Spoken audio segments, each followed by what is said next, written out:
ప్రియమైన దేవుని బిడ్డలారా, ప్రభువైన యేసుక్రీస్తు నామములో మీ అందరికీ వందనాలు. మనము ఎస్తేరు గురించి మాట్లాడుకుంటూ ఉన్నాము. మరి పోయినసారి ఎస్తేరు విషయంలో దేవుని కృపను బట్టి సీరియల్ వారీగా వస్తున్నాము. మరి ఇప్పుడు చూస్తేనేమో మరి మొద్దుకయ్యి మాట్లాడిన మాటను బట్టి మనము దేవుని సన్నిధిలో ప్రభువైన యేసుక్రీస్తు నామములో పరిశుద్ధాత్ముడు మాట్లాడలాగున ప్రార్థన చేసుకొని వాక్యంలోనికి వెళదాం. మహోన్నతుడా, ప్రేమ కనికరం కలిగిన దేవా, నీకే వందనాలు, స్తుతులు, స్తోత్రాలు ప్రభువా. వాక్య వర్తమానం అందించగల సమర్థుడివి, శక్తి గలవాడివి నీవే తప్పనిచ్చి ఇంకెవరున్నారు ప్రభువా? నేను మనిషిని, ఒట్టివాడిని, మట్టివాడిని ప్రభువా. నీ కృప, నీ వాత్సల్యతను బట్టి, నీ కృపా కనికరాన్ని బట్టి ప్రభువుని యేసుక్రీస్తు నామ పేరట జ్ఞాపకం చేసుకోమని, మీరే తోడుగా నేడుగా ఉండమని, నీ ప్రేమ అనురాగాలు కుమ్మరించమని, వాక్య వర్తమానం అందించమని. అయ్యా, ఎస్తేరు గురించి మాట్లాడండి, మొద్దుకయ్య గురించి మాట్లాడండి, మీరే తోడుగా ఉండమని నా ప్రభువుని యేసునామములో అడుగుతున్నాము తండ్రి, ఆమేన్. చూడండి ప్రియమైన దేవుని బిడ్డలారా, ప్రభువైన యేసుక్రీస్తు నామములో మీ అందరికీ వందనాలు చెల్లిస్తున్నాను. ఇక్కడ చూడండి, ఎస్తేరు గ్రంథము 3వ అధ్యాయము 6వ వచనం చూసుకుందాం. మొర్దుకై ప్రాణము మాత్రము తీయుట స్వల్ప కార్యమనించి మొద్దుక యొక్క జనులు ఎవరైనను తెలుసుకొని అహష్వేరోషు యొక్క రాజ్యమంతయు. చూడండి ప్రియమైన దేవుని బిడ్డలారా, రాజ్యమంతా కూడా ఒక్కసారి తెలుసుకోవాలని ఏం చేశాడు చూడండి.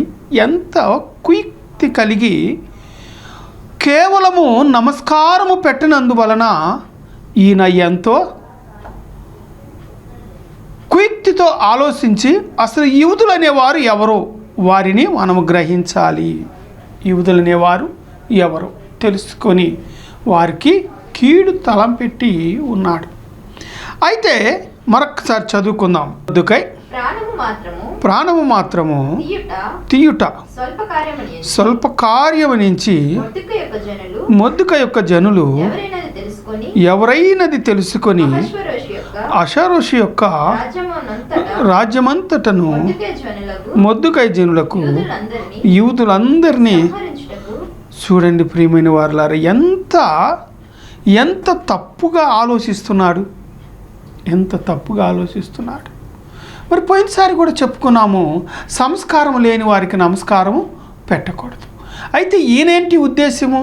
నమస్కారము పెట్టలేదు కనుక మరి నిజమైన యూదుడు నమస్కారము చేయడు. అలాగే ప్రియమైన వారులారా, నిజమైన క్రైస్తవుడు వేరొకరికి నమస్కారము చేయడు. మరి ఈ రోజుల్లో క్రైస్తవులు ఎలా ఉన్నారయ్యా అంటే, నమస్కారము పెట్టి వారిచ్చే లబ్ధి కొరకు పాకులాడుతున్నారు. కానీ వారు నిజమైన విశ్వాసినని, నేను ఈ విగ్రహారాధన చేసే వాళ్ళకి నమస్కారము చేయకూడదు, అది దేవునికి సమానుష్యము కాదు అని రోషం కలిగిన క్రైస్తవుడు వలె ఇక్కడ మొద్దుకయ్యి రోషం కలిగిన క్రైస్తవుడు కనుక, యూదుడు కనుక ఆయన ఏమాత్రము కూడా మాట్లాడలేదు. అయితే నిత్యమైన రాజ్యానికి వారసులను చేశాడు. చూడండి ప్రియమైన దేవుని బిడ్డలారా, మనం ఎలా ఉంటున్నాం, మన పరిస్థితి ఎలా ఉంటుంది మనం గమనించాలి. చూడండి, ఒక్క మాట చూసుకుందాం. 8వ వచనం. అంతటా హామాను చెప్పినదేమనగా, ఈ రాజ్య సంస్థానములన్నిటిలోనూ జనులలో ఒక జాతి వారు. చూడండి ప్రియమైన వారులారా, ఒక జాతి వారు చెదిరి ఉన్నారయ్యా. వారు రాజ్యము పట్లను, ప్రజల పట్లను, అలాగే రాజు ఆజ్ఞ ధిక్కరించి ఉన్నారు అని చెప్తున్నాడు. ఇక్కడ ఎవరికి? రాజైన అహష్వేరోషుకి చెప్తున్నాడు. చూడమ్మా, మళ్ళొకసారి చదువు. అంతటా హామాను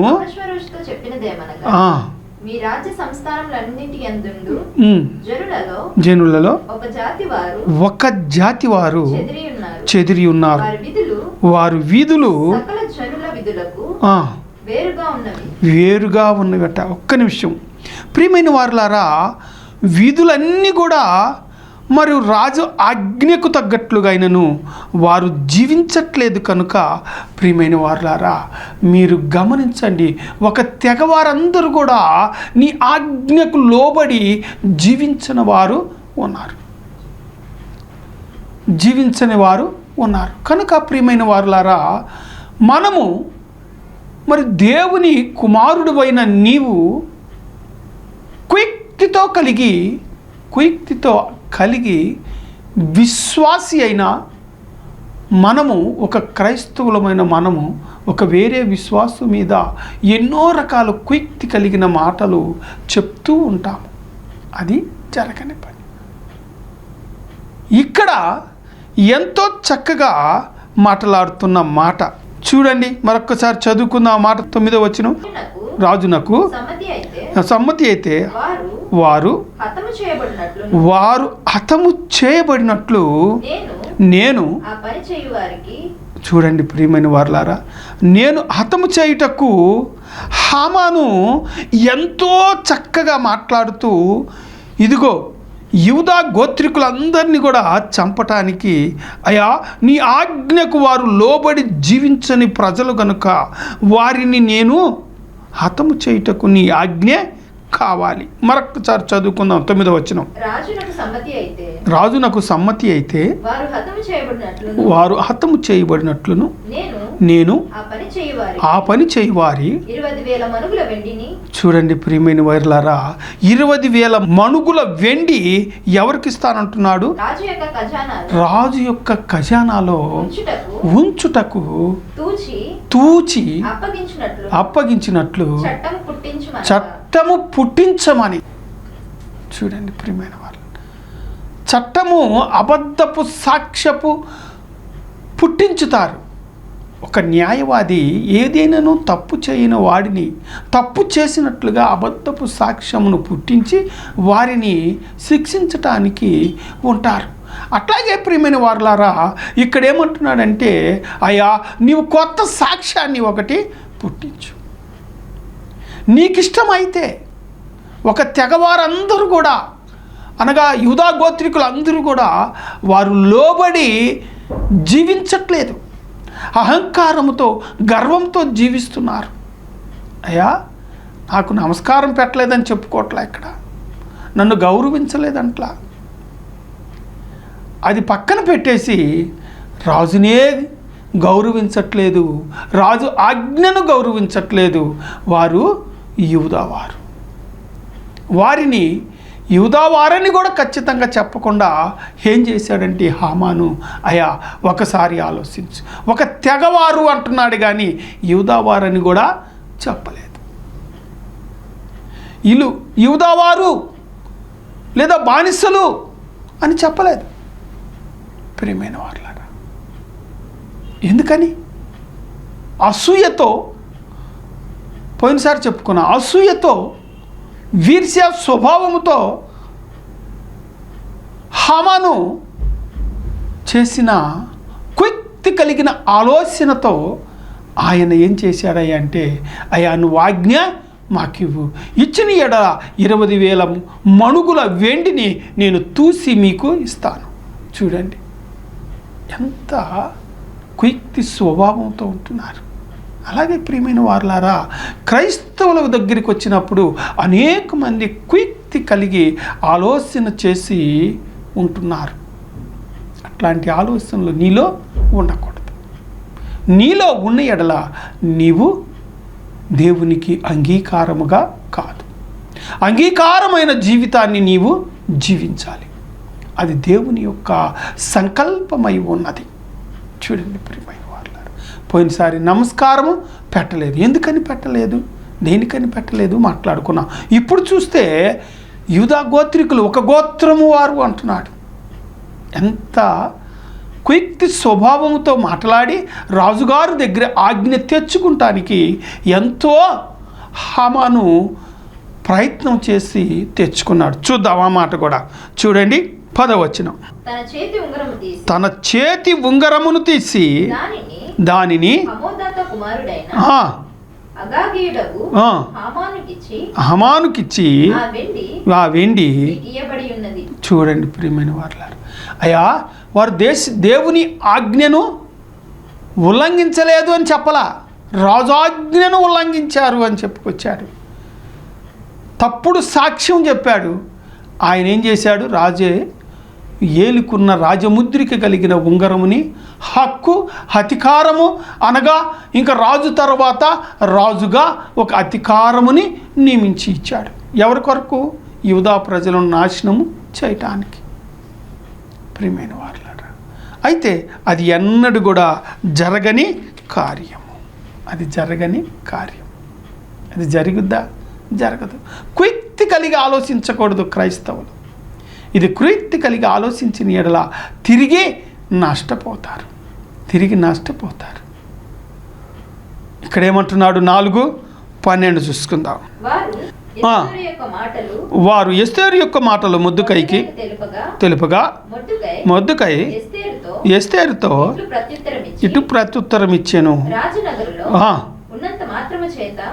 నగరులో ఉన్నంత మాత్రము చేత యూదుల అందరి కంటెను నీవు తప్పించుకుందువని నీ మనసులో తలంచుకొనవద్దు.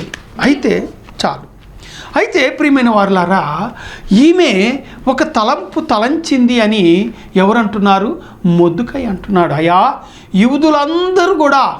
యూదులందరిని కూడా మరి వారిని విముక్తి కలిగి జీవించాలి. అయితే వారైతే అనేక మంది మా మీద తప్పుడు ఆలోచనలు చేసి ఉన్నారు. అమ్మా, నీవు మాకు ఆలోచించి మేలు చేయని ఎస్తేరికి మొర్దెకై రాయబారులను పంపించాడు. రాయబారులను పంపించినప్పటికీ కూడా ఆ రాయబారులు చెప్పిన మాటలు విని ఎస్తేరు ఎంతో ఆలోచనలో కలిగి ఉన్నప్పటికీ కూడా ఏమంటున్నాడంటే లాస్ట్కి వచ్చేలేక ఒక మాట అంటున్నాడు. అమ్మా, ఒకసారి నీవు ఆలోచించుకో. ఒకవేళ నీవు రాణివయ్యావని, యూదురాలివి కాదని నీవు అనుకుంటున్నావేమో. నీ రహస్యము తెలిసినప్పుడు నిన్ను కూడా హతము చేయవచ్చును, చంపివేయవచ్చును. నీవు దయచేసి ఆలోచించు. మొదటి వచనం 4.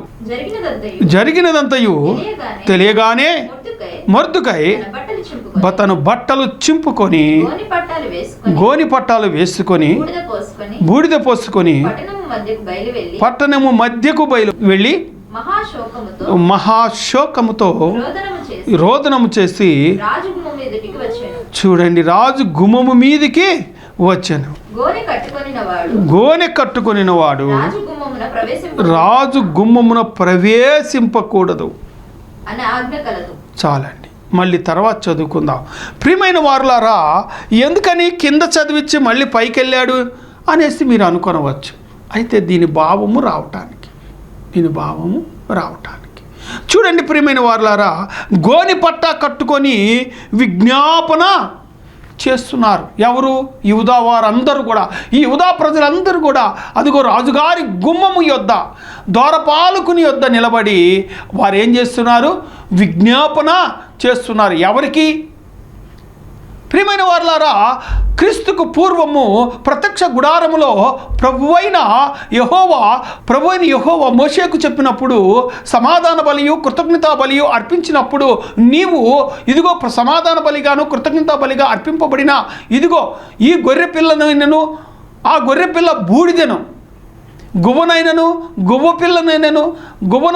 ఆ బూడిదను ఎడ్లనైనను కోడి దూడలనైనను వధించిన తర్వాత ఇదిగో ప్రత్యక్ష గుడారములో అదిగో ఆ అగ్నిలో వేసినప్పుడు ఆ బూడిదను తీసుకొని వెళ్ళి ప్రత్యక్షపు గుడారములో ఎడమ పక్కన ఇత్తడి గరిటెలతోనూ ఇత్తడి గంగాళముతో నీవు ఎత్తి ఆ బూడిదను పవిత్రతగా పడవేయవలెను. పవిత్రతలో నుండి నీవు ఉన్నావు కనుక ఆ బూడిదే పూసుకున్నప్పుడు ఆ బూడిద యొక్క స్వభావం ఎలాంటిది అంటే పవిత్రత. బూడిద పూసుకుంటే చెమటకి ఏమైంది అంటే దురద పుట్టిద్ది. గోని కూడా శరీరానికి తగిలినప్పుడు దురద పుట్టించి నిద్ర పట్టదు. నిద్ర పట్టలేదంటే ఉపవాసం ఉండి ప్రార్థన చేస్తూ ఉంటాడు. అందుకని ఇక్కడ మరొకసారి చదువుకున్న అదే మాట 4. ఎస్తేరు జరిగినదంతయు జరిగినదంతయు తెలియగానే మొర్దెకై తన బట్టలు చింపుకొని బూడిద పోసుకొని పట్టణము మధ్యకు బయలుదేరి మహాశోకముతో రోదనము చేసి రాజు గుమ్మము ఎదుటికి వచ్చాను. చూడండి ప్రియమైన వారలారా, రాజు గుమ్మము వద్దకు వచ్చినప్పుడు ఎంతో గొప్ప మేలు జరిగింది. చూడండి ప్రియమైన బిడ్డలారా, మరి ఆనాడు కూడా మనం ఈవనా దగ్గరికి వద్దాం. ఈవనా 3:6 ఆ సంగతి నినివే రాజునకు వినబడినప్పుడు అతడును తన సింహాసనం మీద దిగి తన రాజవస్త్రములను తీసివేసి గోనెపట్టా కట్టుకొని బూరిదలో కూర్చొని ఆయన ఏం చేస్తున్నాడట? ప్రియమైన దేవుని బిడ్డలారా, యూనా వచ్చి ఈ రాజ్యము అంతరించిపోతుంది, దేవుని ఉగ్రతకు ఈ నినివే పట్టణమంతా కూడా నాశనము అయిపోతుంది. ఎందుకని? దేవుని ఉగ్రత ఈ దేశం మీదకి రాబోతుందని యూనా సువార్త దండయాత్ర చేస్తూ అనేక మందికి అనేకమైన గ్రామాలకు వీధులలోనుకు ఈయన వెళ్ళి ప్రకటించాడు. అయ్యా, యెహోవా కోపము మీరు చేసిన పాపములను బట్టి కోపం వచ్చింది. ఆ కోపము వలన మీ దేశం పాడైపోవచ్చు. కనుక మీరేం చేస్తారంటే దేవుని కోపము చల్లారాలి, కనుక మీరు విజ్ఞాపన చేయాలి అన్నప్పుడు ఇక్కడ ఏం చేశాడంటే ఆయన రాజుగారు చక్కగా ఆ వాక్యం విని, ఆ వాగ్దానం విని, ఇదిగో యూనా చేసిన ప్రసంగమును విని అప్పుడు ఏం చేశాడయ్యా అంటే ఈయన సింహాసనము దిగి వచ్చి ఆయన బూడిదలో కూర్చున్నాడు. గోనిపట్టా కట్టుకొని దేవుని సన్నిధిలో విజ్ఞాపన చేయగా రాజ్యమును కాపాడాడు. రాజ్యం మీదకి దేవుడైన యెహోవా కోపము చల్లారింది. అలాగే ఇక్కడికి మొర్దెకై యూదా ప్రజలందరూ కూడా వారు బూడిద పూసుకొని గోనిపట్టా కట్టుకొని రాజు సింహాసనం మీద ఉన్న రాజు గుమ్మము యొద్ద కూర్చున్నాడు. అయితే వాస్తవానికి గోనిపట్టా కట్టుకున్న వాళ్ళు గుమ్మం ముందు కూర్చోకూడదు. అయితే ఈయనేం చేశాడు? ఒక్కసారైనా చూడకుండా పోతాడా అని ఎదురుగా గుమ్మం ముందు కూర్చొని రాజవీధిలో ఈ యూదులందరూ కూడా విజ్ఞాపన చేస్తున్నారు. మేలు కలుగుద్దని ఒక నమ్మకంతో మేలు కలిగిద్దని నమ్మకంతో దేవునికి విజ్ఞాపన చేస్తున్నారు. అన్యాయముగాను అక్రమగాను హామాను కుయుక్తితో మాట్లాడి రాజముద్రికను తీసుకొని వచ్చి ఆయనను ఎట్లాగైనను యూదులందరినీ పాడు చేయాలని ఒక ఆలోచన కలిగి జీవించిన హామానుకి ఇదిగో చూడండి దేవుని సన్నిధిలో మొరపెట్టి దేవునికి గొప్ప కార్యమును జరిగించాడు. మరి ఎస్తేరుని అడిగాడు, అమ్మా ఒకసారి గమనించు, నువ్వు చెప్పిన ఎడల మాకు ఆశీర్వాదము కలుగుద్ది, మా ఎడల మాకెవరు చెప్తారు? నీవు రాణివయ్యావు కనుక, సపోజు నీవు రాణివయ్యావని నీవు ఏమాత్రము కూడా మర్చిపోవద్దు. యూదుల గురించి నువ్వు విజ్ఞాపన చెయ్యి, యూదుల గురించి నువ్వు చెప్పు. ఎవరికి చెప్పు? రాజుగారికి చెప్పు. నీ తండ్రి తరపు ఉన్న వారందరినీ ఆలోచించు, గ్రహించు. అయితే మా గురించి నువ్వు విజ్ఞాపన చెయ్యని పక్షంలో, రాజుగారికి నువ్వు విజ్ఞాపన చెయ్యని పక్షంలో మాకు ఒక ఆదరణకర్త ఉన్నాడు. చూద్దాం ఆ మాట ఇప్పుడు. చూడండి ఎస్తేరు 4:14. నీవు ఈ సమయమందు ఏమియూ మాట్లాడక మౌనముగా ఉన్న ఎడల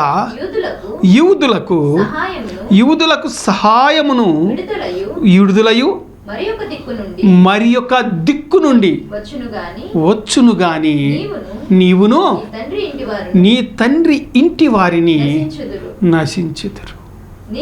నీవు ఈ సమయమును బట్టి వచ్చితివేమో ఆలోచించుకో.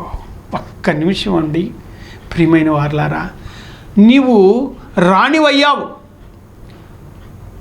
ఒకవేళ ఈ కష్టము, ఈ నష్టము, ఈ ప్రాణ నష్టము రాబోతుందని ఒకవేళ దేవుడే నిన్ను ముందుగా రాణిని చేశాడేమో. ఒక్కసారి చదువుకుందామా, అర్థమైంది. చదవమ్మా 14. నీవు ఈ సమయమందు ఏమియూ మాట్లాడక మౌనముగా ఉన్న ఎడల సహాయమును విడుదలయు మరి యొక్క దిక్కు నుండి వచ్చును కానీ నీవును నీ తండ్రి ఇంటి వారిని నశించెదరు. నీవు ఈ సమయమును బట్టి రాజ్యమునకు వచ్చితివేమో ఆలోచించుకోమని చెప్పాను. అయ్యా, కీడు రాబోతుంది. ఆ కీడును తప్పించటానికే ఒకవేళ నీకు సమయము ఉన్నదేమో ఆలోచించు. అయితే మాకొక దిక్కు నుండి వచ్చును సహాయం, మాకొక దిక్కు నుండి సహాయము వచ్చును, నాకేమీ బాధ లేదు, నాకేమీ బాధ లేదు అన్నట్లుగా ధైర్యంగా కూడా చెప్పాడు. ప్రియమైన వారలారా చూడండి, అయితే హామాను ఎంతో కుయుక్తి కలిగి ఉన్నప్పటికీ కూడా మొర్దెకై అయితే దేవుని సన్నిధిలో విజ్ఞాపన చేస్తున్నాడని నేను గట్టిగా చెప్పగలను. అంటే చాలామంది గొప్ప గొప్ప గొప్ప దైవ సేవకులు ఏమంటున్నారంటే, ఎస్తేరు గ్రంథంలో దేవుని గురించి లేదు కనుక మొర్దెకైయే రాసి ఉండొచ్చు అని అంటున్నారు. లేదండి, పరిశుద్ధాత్ముడే రాశాడు అని నేను గట్టిగా చెప్పగలను. ఎందుకంటే ఈ యొక్క మాటను బట్టి అయినను మనము దేవుని పరిశుద్ధాత్మ రాయబడింది అని గట్టిగా చెప్పగలను. చూడండి ప్రియమైన దేవుని బిడ్డలారా, గొప్ప గొప్ప ఆలోచనలు కలిగి జీవించాడు. అయితే చాలా తెలివిగా ఎస్తేరు ఏం చేసిందయ్యా అంటే, ఎంతో చక్కగా మాట్లాడి ఇక్కడన గొప్ప విందుని ఏర్పాటు చేయటానికి ఆలోచించింది. చూడండి, ఆ మాట కూడా చూద్దాం. ప్రియమైన వారలారా చూడండి, 5వ అధ్యాయము ఎస్తేరు 5వ అధ్యాయం 3వ వాక్యము. రాజు రాణి అయిన ఎస్తేరు నీకేమి కావాలనని నీ మనవి ఏమిటని రాజ్యములో సగం మటుకు నీకు అనుగ్రహించేదనని ఆమెతో చెప్పగా ఎస్తేరు రాజునకు యుక్తముగా తోచిన ఎడల నేను రాజు కొరకు సిద్ధము చేయించిన విందునకు కిందకి చదవమ్మా. తామును హామానును నేడు రావాలనని కోరుచున్నానని. చూడండి, విందు మరి వాస్తవానికి మరి ఇందు చాలా వరకు జరిగింది. ఎస్తేరు వివాహం కాకముందు విందు జరిగింది. అలాగే ఎన్నిసార్లు జరిగింది విందు? రిఫరెన్స్ ఇస్తాను, చదవద్దు. కానీ 1:3 ఎస్తేరు 1:3 విందు జరిగింది. మొట్టమొదట విందు. 1:5 రెండో విందు. 1:8 మూడో విందు. 1:9 4వ విందు. అయితే ప్రియమైన వారలారా, ఇక్కడికి వచ్చినప్పుడు విందు చేసింది. విందు చేసినప్పుడు నిత్యము కూడా ప్రియమైన వారలారా ఇక్కడ హామాను విషయంలో మాట్లాడుటకు కీడుని తప్పించుటకు కీడుని తప్పించి దేవుని మహాకృపను బట్టి ఈమెం చేస్తుందయ్యా అంటే విందుశాలకు హామానును రాజైన అహష్వేరోషుని ఇద్దరిని పిలిచి ఆమె వారి యొక్క భారమును బాధ్యతను బట్టి తెలివిగా మాట్లాడింది కనుక ఆమె అదిగో ఆ సమస్య అంతా కూడా అదిగో అక్కడ తెలియచేయుటకు ఆమె ఎంతో నేర్పరిగా ఉండి అందుకని మాట్లాడుతుంది. చూడండి 5వ వచనం చూసుకొని మనము ముగించుకుందాం. ఎస్తేరు మాట ప్రకారముగా జరుగునట్లు హామాను చెలపెట్టమని రాజు సెలవీయగా రాజును హామానును ఎస్తేరు చేయించిన విందునకు వచ్చిరి. చూడండి ప్రియమైన దేవుని బిడ్డలారా, మరి ఎస్తేరు చేయించిన హిందుకి వచ్చి ఉన్నాడు. అప్పుడు ఎస్తేరుతో మాట్లాడి ఆ ఎస్తేరుతో గొప్ప దీవెనను పొందుకున్నారు. ఎందుకంటే సీరియల్ వారిగా చెప్పుకుంటూ వస్తున్నాం కనుక ఇదిగో విందు గురించి చెప్పుకుంటున్నాం. మరి ఒక ప్రసంగము కూడా ఉన్నది కనుక నిత్యము కూడా నిత్య రాజ్యానికి మనము వారసులము కావాలి అంటే మనము ఓర్పు కలిగి మనము జీవించిన ఎడల మనకి ఆశీర్వాదము కలుగును. ఓర్పు కలిగి అయితే ముందు బ్రతికిన బ్రతుకుని మర్చిపోకూడదు. మొద్దుకయ్యి ఆమెనేమన్నాడంటే, అమ్మా నువ్వు రాణివయ్యావు, ఒకవేళ రాణివయ్యావు అని ఒకవేళ నువ్వు యూదుల గురించి మర్చిపోతావేమో, నీవు మర్చిపోవద్దు అని చెప్తాడు. అని చెప్పినప్పుడు నిత్య రాజ్యానికి వారసులమవుతూ ముందు బ్రతికిన బ్రతుకుని ప్రతి విశ్వాసి మర్చిపోక దేవునికి కృతజ్ఞతగా కలిగి జీవించాలని కోరుతూ చిన్న ప్రార్థన చేసుకొని ముగించుకుందాం. మహోన్నతుడా, ప్రేమ కనికరం కలిగిన దేవా, నీకే వందనాలు, స్తుతులు, స్తోత్రాలు తండ్రి. నీ కృపా నీ కనికరాన్ని బట్టి నీవే తోడుగా నీడగా ఉండి మహిమ ఘనత ప్రభావం పొందుకోండి నాయన. ఈ సీరియల్ వారిగా చెప్తున్న ఈ వాక్య వర్తమానముని ఇంటున్న ప్రతి తండ్రి స్పందించేటట్లుగా సహాయము చేయండి. మీరే తోడుగా నీడగా ఉండి మహిమ ఘనత ప్రభావం పొందుకోమని నా ప్రభుని యేసు నామములో అడిగి వేడుకుంటున్నాను తండ్రి.